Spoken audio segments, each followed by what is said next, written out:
오늘 다니엘 18번째 시간입니다. 지난 시간에 우리는 사람굴, 시기와 질투의 굴에 던져져 있었던 다니엘을 봤어요. 사자굴 전에 사람굴이 있었죠. 질투와 시기의 굴이 있었어요. 이 바벨론을 점령한 페르시아 왕 다리우스는요, 정부를 개편하면서 120명의 지방 장관들을 세웠고 또 그들을 관할할, 그들을 통치할 3명의 총리를 세웠습니다. 그 중에 하나가 다니엘이었어요. 3총리 중에 하나가. 이 예사롭지 않은 영, 곧 성령 충만한 다니엘을 알아본 다리우스 왕은요, 그를 이 3명의 총리 중에서도 자신의 다음 가는, 그냥 우리가 뭐 좀 쉽게 표현하면 국무총리급으로 그를 세우고자 계획을 했습니다. 하지만 그 사실을 알게 된 두 총리와 지방 장관들은 그 시기와 질투가 불붙듯이 일어나서 그를 끌어내릴 계략을 세우죠. 자, 우리 6장 7절 한번 볼까요? 6장 7절 같이 한번 읽어보겠습니다. 어떤 계략을 세웠는지. 자, 7절입니다. 시작. 왕국의 모든 총리들과 참모들과 지방 장관들과 국가 자문관들과 총독들이 서로 의견을 주고받았습니다. 그래서 임금님의 법령을 널리 알리고 금지령을 시행하기로 했습니다. 곧 30일 동안 임금님 아닌 다른 어떤 신이나 사람에게 계속 기도하는 사람이 있으면 그가 누구든지 그를 사자굴에 던져넣기로 한 것입니다. 이 페르시아 제국에서 오직 다리우스 왕만을 높이기 위한 기도 금지령을 제안했어요. 왕 외에는 누구에게도 기도하는 사람 가만두지 맙시다. 자, 그런데 실상은 이거 어떤 것이었죠? 다니엘 한 사람 잡기 위한 금지령이었어요. 다니엘 한 사람. 이 같은 사실을 알지 못한 채 다리우스 왕은 자신이 총애하는 다니엘을 사자굴에 넣을 수 있는 금지령에 누구도 취소할 수 없도록, 이 금지령을 왕인 자신조차도 취소할 수 없도록 서명을 해버려요. 자, 그리고 이어지는 것이 오늘 본문입니다. 10절은요, 왜 두 총리와 지방 장관들이 다니엘을 잡기 위해 기도 금지령을 제안했는지를 가르쳐줘요. 왜 많은 것 중에 많은 것들이 있었을 거 아니에요. 그런데 왜 기도 금지령이었는가? 자, 우리 10절 다시 한번 읽어보겠습니다. 10절 시작. 다니엘은 다리우스가 그 문서에 서명했다는 것을 알았다. 그런데도 자신의 집으로 가서 위층 방의 창문들을 열고 예루살렘을 향했다. 그러고는 하루에 3번 무릎을 꿇고서 자신의 하나님 앞에서 감사 찬양의 기도를 드렸다. 그 전부터 이렇게 해왔기 때문이다.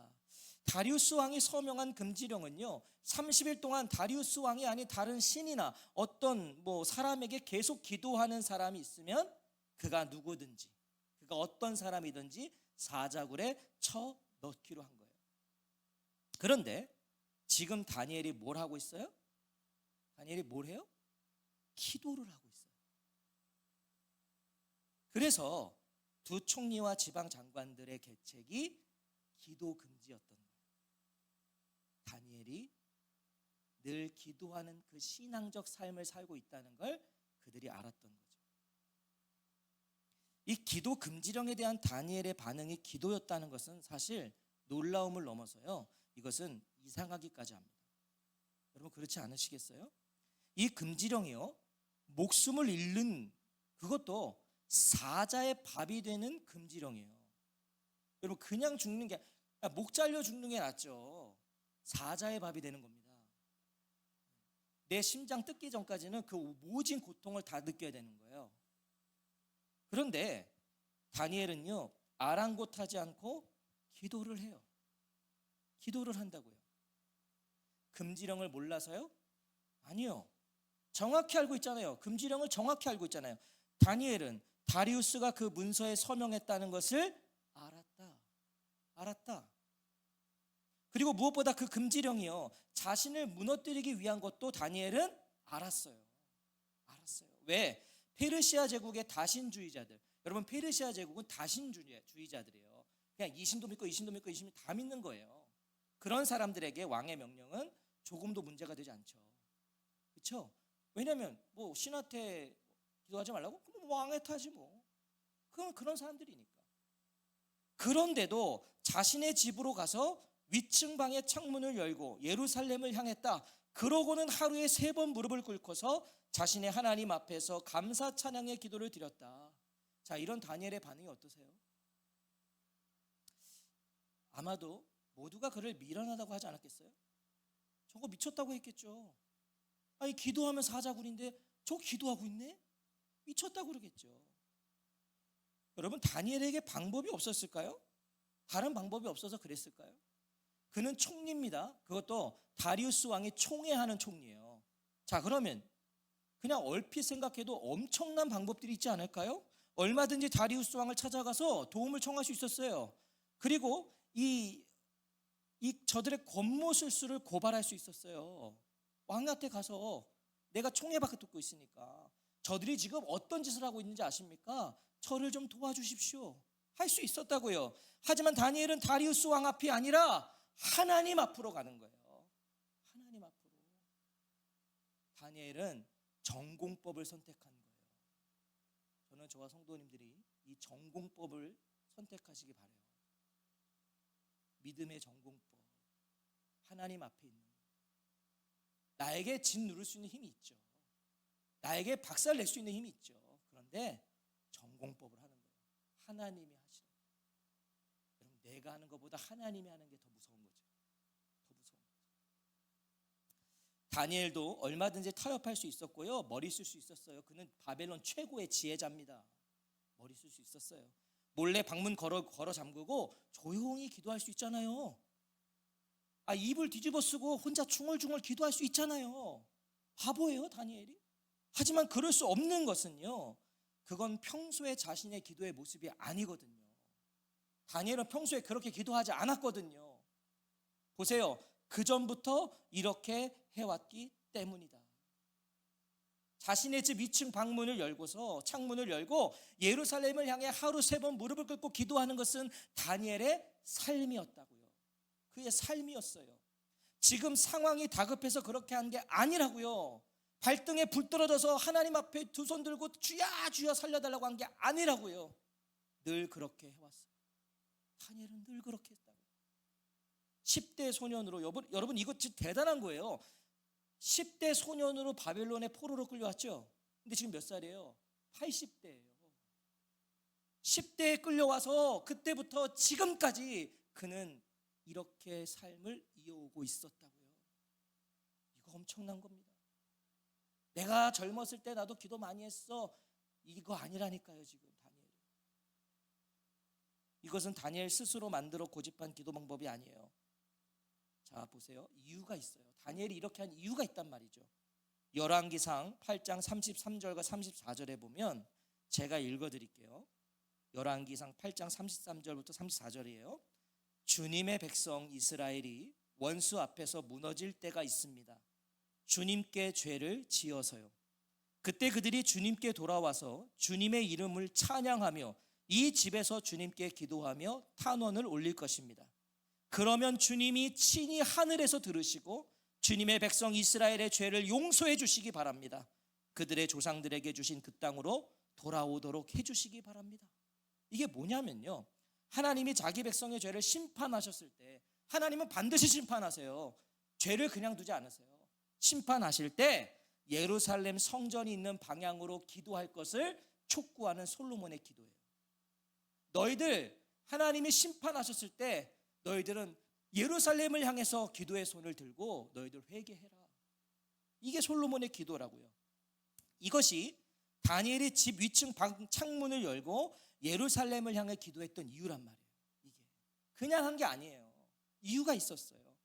유다가 바벨론에 의해 무너진 이유가 뭐죠? 여러분, 유다가 바벨론에 왜 무너졌어요? 죄 때문이에요.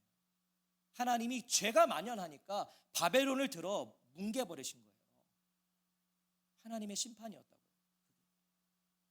이것이 유다 백성이 바벨론의 포로로 끌려온 이유예요. 그래서 다니엘은 그 솔로몬의 기도를 기억하면서 이렇게 됐을 때 솔로몬 왕이 이렇게 기도하라고 했었잖아. 그걸 기억하면서 이미 성전은 사라졌지만 이미 예루살렘의 성전은 없죠. 무너졌으니까. 그러나 그 예루살렘을 향하여 기도의 손을 들고 있는 거예요. 매일매일. 왜 그렇게 했겠어요? 아까 앞에 말씀처럼 하나님이 언젠간 자신들을 용서하시고 언약을 회복시키시고 고향으로 돌아가게 하실 거란 그 소망이 다니엘에게 있었던 거예요. 그래서 계속 기도를 하고 있었던 거죠. 하루 3번 기도한 것도요, 이거 다니엘이 만든 기도 루틴이 아니에요.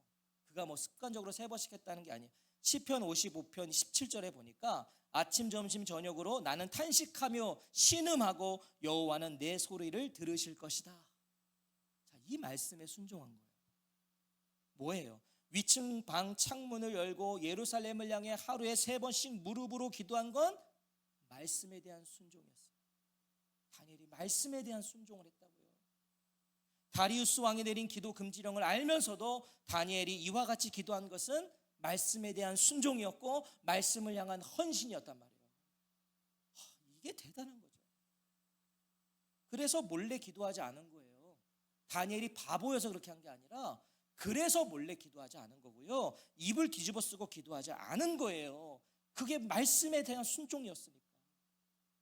그럴 줄 몰라 그런 게 아니라 그럴 수 없어 그리하지 않은 것이라고요. 왜? 그 전부터 이렇게 해왔기 때문에. 생각해 보세요. 다니엘은 늘 이렇게 기도했어요. 늘 하루에 3번 다락방이라고 생각하시면 돼요. 옥상 다락에 올라가서 창문을 열고 예루살렘을 향해 2 손을 들고 하루에 3번씩 무릎 꿇고 기도했다고요. 늘.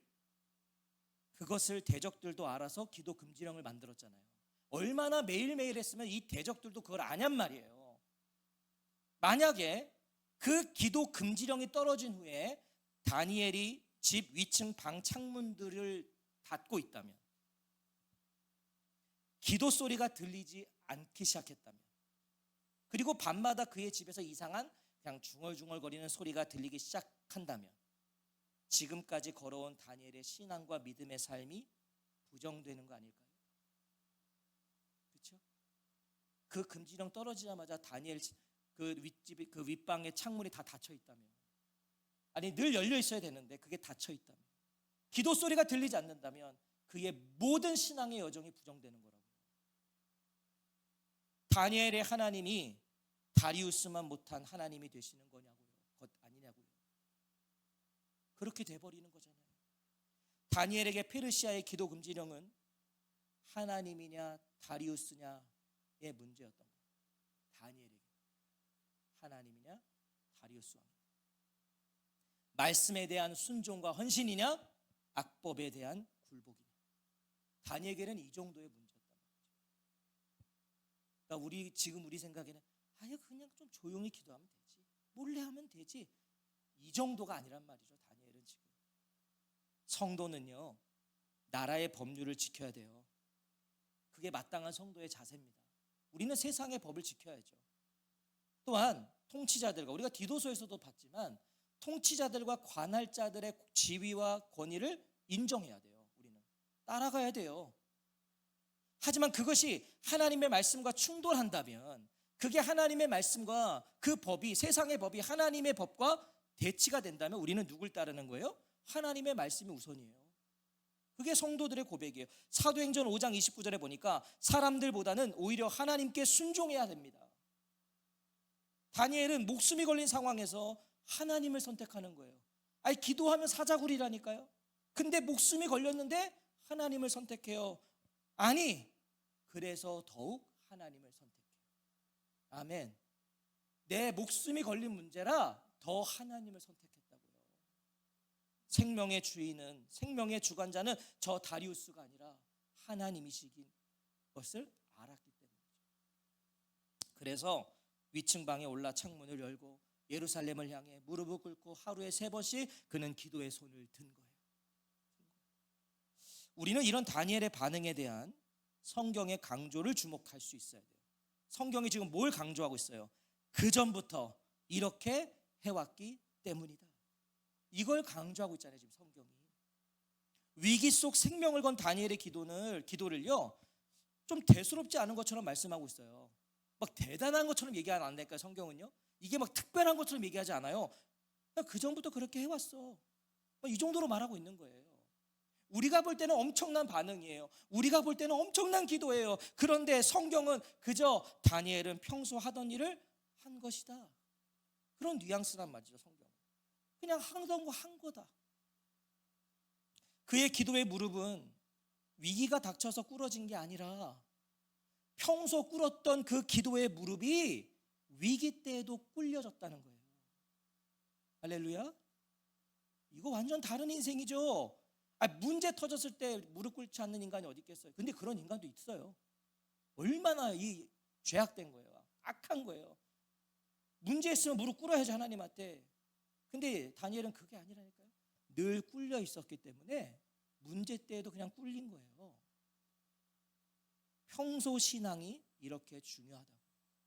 평소 신앙. 사람을 의지하는 사람은요, 늘 사람 찾습니다. 아주 제가 장담할게요. 사람 찾는 사람은 맨날 사람만 찾아요.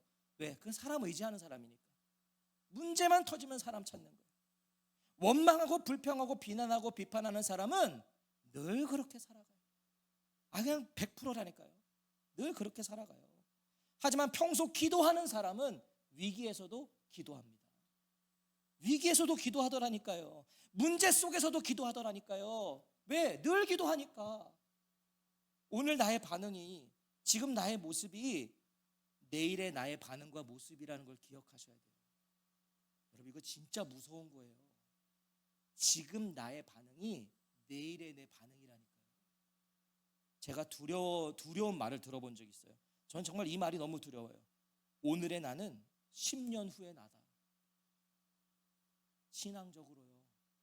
오늘의 나는 10년 후의 나래요. 무슨 말이죠? 인간은 그렇게 안 변한다고요. 지독히도 안 변한다고요. 오늘 만신창이면 10년 후에도 그 신앙은 만신창일 거라는 거예요. 무슨 말이에요? 오늘 변하지 않고 지금 바뀌지 않으면 10년 후에 나는 똑같아요. 여러분, 이거 두렵지 않습니까? 이거 무섭지 않습니까? 행동하고 똑같이 반응하며 살아가는 거예요. 10년이 지나도. 지난주 사람굴에서, 시기와 질투굴에서 다니엘을 지켜준 그의 신앙적 삶 기억하시죠? 사람들이 그의 털어서 먼지 안 나는 인간 어디 있어? 아주 다니엘을 털대로 털었어요.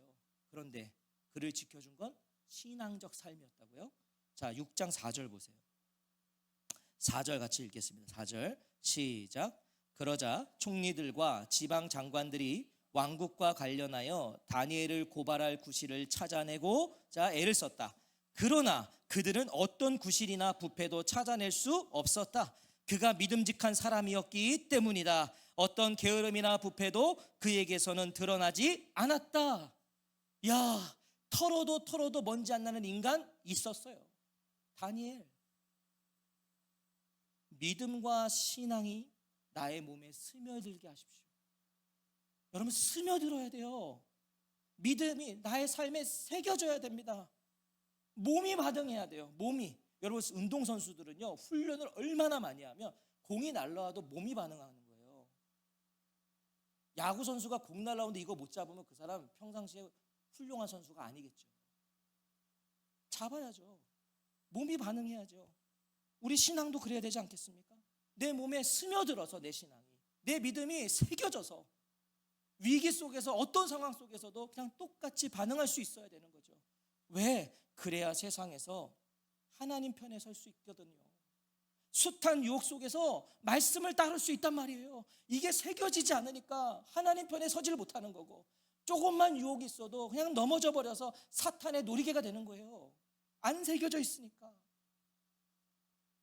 이 기도 금지령에도 여전히 기도하는 다니엘을 지켜보는 눈들이 있었어요. 자, 11절 읽어볼까요? 11절입니다. 시작. 그러자 그 사람들이 시끄럽게 몰려갔다. 다니엘이 보였는데 다니엘은 그의 하나님 앞에서 기도하면서 도움을 애타게 요청하고 있었다. 시기와 질투에 붙들린 자들은 다리우스가 기도 금지령에 서명을 하고 그것이 공포된 그 순간부터 다니엘을 지켜보고 있었다는 거예요. 왜냐하면 이건 애초에 그를 위한 거였으니까, 다니엘 잡으려고 한 거니까 다들 아주 이리가 돼서 노려보고 있었던 거죠. 먹잇감을 노리듯이. 다니엘은 반드시 기도할 거란 믿음이 그들에게 있었던 거예요. 이 사람들 믿음 좋은 거예요. 저건 분명히 기도한다. 저는 저와 성도님들이 누군가 우리에게 그런 믿음을 보게 되기를 원합니다. 저건 분명히 기도할 거야. 사탄이 우리를 그렇게 봤으면 좋겠어요. 저거는 건드리면 기도해. 근데 사탄이 야 냅둬 저건 어차피 기도도 안 해. 여러분, 사탄도요 아무나 안 건드려요. 시답지 않으면 사탄도 냅둬요. 왜냐면 지가 알아서 망하거든. 우리가 좀 살려고 하면, 좀 믿음으로 좀 하려고 하면 그때 건드리는 거죠. 여러분, 반드시 기도할 거란 믿음이 있었어요. 저는 그 사람들, 이 인간들이 가장 불쌍한 인간들 같아요. 왜요?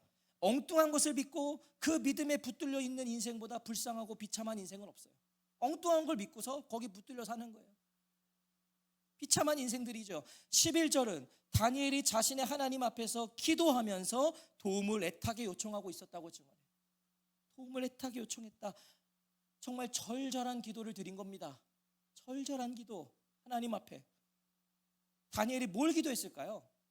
뭐 기도했을까요? 자, 저와 성도님들은 이런 상황이면, 이런 다니엘의 상황이시면 뭐 기도하실래요? 이렇게 기도하지 않을까요? 하나님, 제발 이 기도 금지령이 철회되게 해주세요. 저는 그렇게 기도할 것 같아요. 하나님, 이 기도 금지령 좀 철회시켜 주세요. 철회시켜 주세요. 우리가 다 그러잖아요. 이 문제 해결해 주세요. 하나님, 이거 해 주세요. 이것 좀 해 주세요. 이게 우리잖아요. 하지만 생각해 보세요. 다니엘이 이런 기도였다면, 하나님 기도 금지령을 해결해 주세요, 없애 주세요 라고 기도했다면, 이런 기도를 드리는 다니엘이 수준이었다면 다니엘은요 절대 하던 대로 공개적으로 기도하지 못했을 겁니다. 그렇지 않겠어요? 왜? 여전히 기도 금지령은 철회되지 않았으니까. 숨어서 했겠죠. 숨어서. 하나님 이것 좀 해결해 주세요. 숨어서 했겠죠. 하지만 다니엘은 평소 해온 대로 똑같이 기도하고 있습니다. 그래서 대적들도 그걸 확인한 거잖아요. 그래서 똑같이 하고 있으니까. 다니엘의 기도는 기도 금지령 철회가 아니었다는 걸 말해주는 거 아닐까요?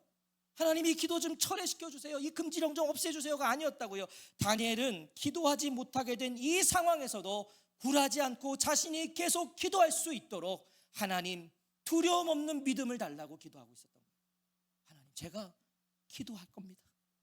하나님 저는 두려움 없이 기도할 겁니다. 저에게 그 믿음을 주십시오.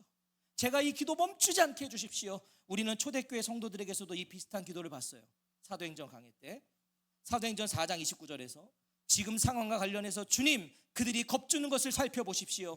주님의 종들이 주님의 말씀을 아무런 거리낌 없이 말할 수 있게 해주십시오. 기억나세요? 예수님의 이름을 말하지도 마라, 가르치지도 말라, 입도 뻥끗하지 말라는 그 사내들인 공회의 어마무시한 명령에서 초대교회 성도들이 하나님 앞에 드렸던 기도예요. 하나님 우리는 주님의 말씀을 전할 겁니다. 주의 이름을 말할 겁니다. 우리가 거리낌 없이 말할 수 있게 해주십시오. 이게 그들의 기도였다. 저 사내들이네 저 명령이 없어지게 해주세요, 이게 아니라. 자 10절을 보십시오. 다니엘이 뭘 기도했다고 그러죠? 다니엘이 뭘 기도했대요? 자신의 하나님 앞에서 감사 찬양의 기도를 드렸다. 감사할 제목이 지금 다니엘에게 있나요? 지금 내 목 걸렸다니까요. 감사할 제목이 하나도 없는 상황에서 다니엘은 감사 기도를 드려요. 감사 기도를 드려요. 여러분 뭐가 감사했을까요? 감사 뭘 감사? 사자의 밥이 되게 하셔서 감사합니다. 주님 오늘 저희가 오늘도 이 죄를 또 넘어져서 감사합니다. 뭐 이거예요? 뭘 감사했어요? 제가 이렇게 묵상해봤어요. 뭐가 감사야 도대체? 근데 이건 것 같아요. 여전히 기도하고 있는 자신이 감사하지 않았을까요?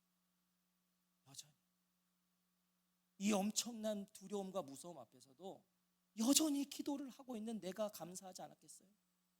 지금 이 순간에도 자신의 기도를 들으시고 내 기도를 받으시는 하나님이 계셔서 감사하지 않았을까요? 하나님이 뭘 주셔서 감사하는 건 하수예요.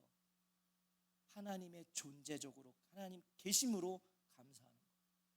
왜? 내가 힘들 때 내가 기도할 수 있는 그분, 내가 어려울 때 나와 함께하고 계신 그분 때문에 감사할 수 있어야 되는 거 아닐까요?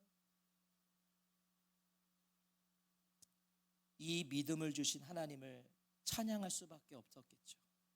자신에게 이 믿음을 주신 하나님. 위기 속에서 다니엘이 감사 찬양의 기도를 드렸다는 것은요, 이 또한 그의 평소의 기도였다는 걸 말해줍니다. 다니엘은 평소에도 감사했어요. 찬양했어요. 평소에도. 그렇지 않고서는 어떻게 이런 상황에서 감사 찬양의 기도를 드렸냐고요. 평소에 그렇게 했으니까 지금도 그렇게 하고 있는 거예요. 기억하세요. 하나님 앞에서 감사와 찬양이 있는 사람이 이깁니다. 아멘. 이거 진짜 오늘 머리에 새기셔야 됩니다. 하나님 앞에서 감사와 찬양이 있는 사람이 이겨요. 반드시 이깁니다. 다리우스도 대적들도 금지령도 그를 막을 수가 없잖아요. 그 감사와 찬양을 멈출 수가 없는 거예요. 저와 성도님들의 입술에, 기도에, 삶에 감사와 찬양이 회복되기를 바랍니다. 회복되셔야 됩니다. 반드시 회복되셔야 됩니다. 오늘 내 입술에 원망과 비판과 뭐 이것만 있다면 그거는 심각하게 내가 병든 겁니다. 감사가 있어야 됩니다. 찬양이 있어야 됩니다. 사랑하는 성도 여러분, 오늘 저와 성도님들은 누구 앞에 계십니까? 누구 앞에? 누구 앞에서 살아가고, 누구 앞에서 예배하고, 누구 앞에서 기도하고, 누구 앞에서 말하고 행동하고 계시냐는 겁니다.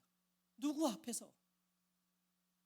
평소 내가 누구 앞에 있느냐가요, 내가 지금 평소에 누구 앞에 있느냐가 나를 죽이기도 하고요, 나를 살리기도 합니다. 하나님 앞에 있는 사람은 살아나요. 그러나 사람 앞에 있는 사람은 점점 죽어요. 다니엘은 늘 자신의 하나님 앞에서 살았습니다. 자신의 하나님 앞에서 예배했고요, 하나님 앞에서 기도했고요, 하나님 앞에서 그는 말하고 행동했어요. 하나님 앞에서. 그러니 말 한마디 함부로 했겠습니까? 다니엘이 하나님 앞에 있는데. 그래서 기도하면 사자의 밥이 되는 그 순간에도 자신의 하나님 앞에서 감사 찬양의 기도를 드리는 그 앞에서 기도를, 예배를 멈추지 않는 거예요. 아니, 멈추는 게 그에게는 더 낯선 거예요. 아니, 다니엘이, 저는 이거 진짜 이거 담고 싶어요. 다니엘은 기도를 멈추는 게 낯선 거예요. 지금 기도를 멈추는 게 어색한 거예요. 다니엘은 오히려 기도를 안 하는 게 힘든 거예요. 왜? 그는 늘 기도했으니까. 오늘 저와 성도님들은 무엇이 낯서세요? 무엇이 어색하세요? 뭐가 힘든 일이세요? 도대체 무엇이 더 좋으세요? 뭐가 더 익숙하세요? 뭐가 더 쉬우신가요? 우리는 정직하게 대답해야 될 거예요. 오늘 이 밤 나는 도대체 뭐가 더 낯선 건가? 난 뭐가 더 지금 친근한 건가? 그것이 지금 나의 정확한 영적 상태이기 때문에 내가 하나님을 예배하는 게 오히려 더 낯설고, 내가 그냥 다른 거 하는 게 오히려 난 더 좋고, 성경 읽는 건 여전히 나는 너무 힘들고, 그러나 만나서 뭐 하고 그냥 놀고 이런 건 너무 좋고, 내 영적 상태를 말해주는 거죠. 오늘 이 밤 하나님은 우리에게 다니엘의 순교적 삶을 보라는 거예요. 이 다니엘의 순교적 삶을 봐라. 오늘날 우리가 살고 있는 이 대한민국 땅에 순교가 있나요? 있어요? 우리 예수 믿으면 죽나요? 우리 예배 드리면 뭐 잡혀가나요 지금? 순교 없잖아요. 우리 순교 없어요. 예수님 믿는다고, 하나님 섬긴다고, 예배한다고 목숨을 잃는 일이 이 땅에 없다고요. 하지만 잘 들으세요. 분명 오늘도 순교가 있습니다. 대한민국 땅에도 순교가 있다고요. 이 순교의 의미가 달라져야 되겠죠. 뭐가 순교일까요? 성도님들은 뭐가 순교인 것 같으세요? 해외에 가서 복음 전할 수 없는 곳에 가서 복음 전하고 바로 총살을 당하던, 뭐 죽는, 엄청난 순교죠. 엄청난 순교죠. 그러나 그것만 순교일까요? 다니엘처럼 평생 자신의 하나님 앞에서 신앙 원칙대로 살아가는 것, 그것이 순교 아닐까요? 평생을 신앙 원칙으로 살아가는 거예요. 그런 삶을 완주하는 사람이 순교자 아니겠습니까? 이건 엄청난 겁니다. 평생을 내 신앙의 원칙대로 살아가는, 그렇게 사는 그 삶을 완주하는 게 순교자라고. 신앙의 원칙을 세우십시오. 신앙의 원칙을 세우시고, 신앙의 원칙 하나 없다면 그거 성도 아닙니다. 제가 오늘 두렵고 떨림으로 담대하게 선포하겠습니다. 내 삶에 신앙의 원칙이 하나도 없다면 그거 구원받은 거 아닙니다. 아니에요. 그거 그렇지 않겠습니까? 내가 구원받은 하나님의 자녀면 신앙의 원칙이 하나라도 있어야죠. 내가 이것만큼은 하나님 앞에서 지킨다, 나 이것만큼은 결코 타협하지 않는다. 세우십시오. 오늘 다시 세우십시오. 하나님 앞으로 돌아오십시오. 다시 본래의 자리, 하나님 앞에 자리 잡으십시오. 하나님 앞에. 멀리 가신 분 계실 거예요 지금. 네? 맨날 돌아가시는 분 계실 거예요. 아니, 오세요. 하나님 앞에 오시고 거기 자리 잡으세요. 다니엘이 창문을 열고 예루살렘을 향한 것처럼, 늘 창문을 열고 예루살렘을 향한 것처럼 하나님을 향한 방향을 분명히 하십시오. 분명히 하셔야 돼요. 나침반 아시죠? 나침반은 언제나 그 방향을 잡아주죠. 그 영적 나침반처럼 딴 길로 갔다가도 빨리 와야죠. 하나님 앞으로 와야죠. 자신의 하나님 앞에서 결연한 결단과 초연한 원칙이 세워지는 오늘 이 밤이 되시기를 주님의 이름으로 축원합니다. 우리 같이 찬양하고 기도하겠습니다.